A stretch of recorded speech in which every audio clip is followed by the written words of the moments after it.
My brothers and my sisters, I have discovered that there really are only three types of people in this world. There are those who are on their way to a pit.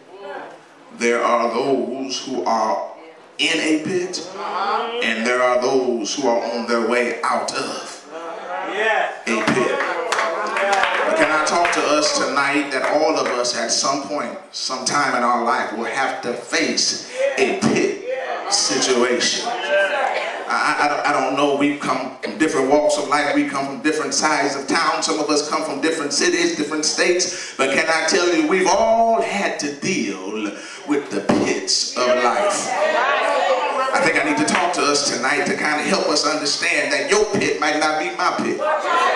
You may deal with the pit of depression. Yeah, you may deal with the pit of alcoholism. You may deal with the pit of, yeah, help me here, Holy Ghost, feeling rejected, feeling vulnerable. But can I tell you, we've all handled a pit. You may deal with the pit of poverty. Y'all ain't gonna help me tonight.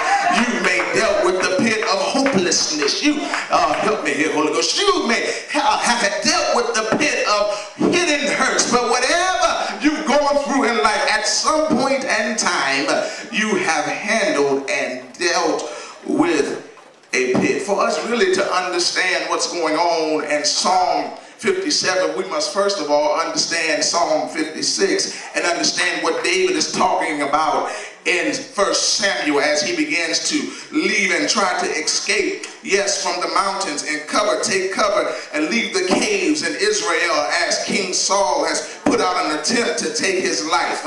He's dealing with a fearful situation. He expresses anxiety. He shows himself, even as a fierce leader, to be vulnerable and to share that he has a little bit of worry going on down on the inside. And can I tell you, just because every now and then you have a moment where you feel insecure, just because you have a moment where you say, God, I really don't know what's going on right now. God, I don't know what's my next step. God, I've tried everything else. I prayed and I cried and I cried and I prayed. I gave offering after offering. I shouted this Sunday. I danced last Sunday. But I still seem like I'm finding myself right smack dab in the middle of a pit. And I don't know what's going on in my life right now. Is there anybody in this house that's ever had to deal with a pit situation and you had to call a meeting with God and say, God, yeah, what in the world is going on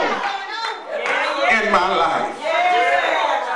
Yeah, this psalmist had to kind of make himself look vulnerable to the state that even though he was in leadership, he understood that he did not have all of the answers.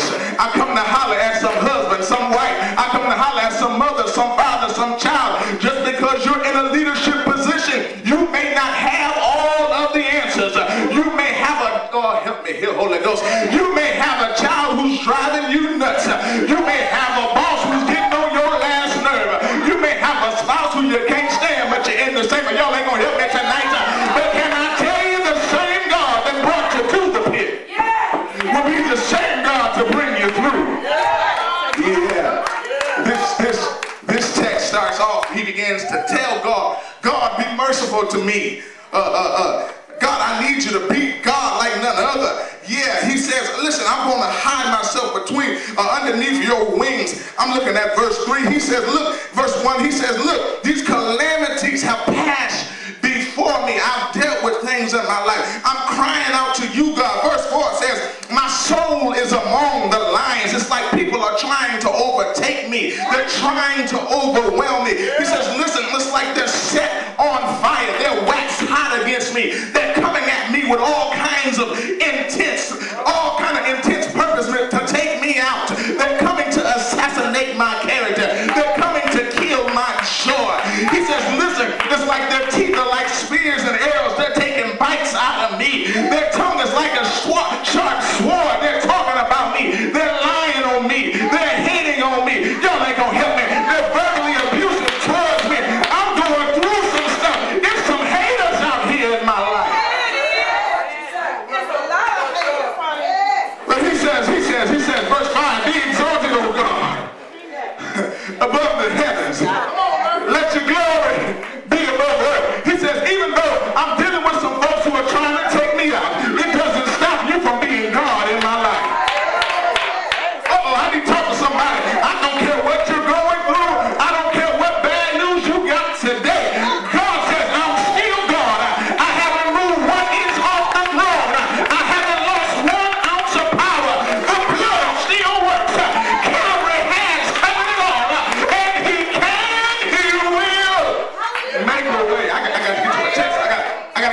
Look. Yes, sir. He says, verse 6. Yes, sir.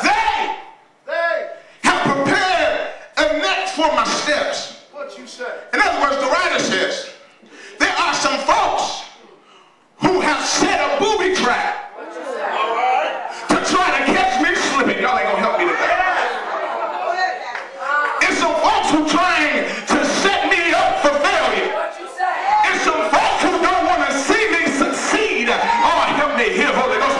It's some people that don't want to see me maximize the call of God and the purpose destiny that is on my life. He says, listen, they have prepared a net for my steps.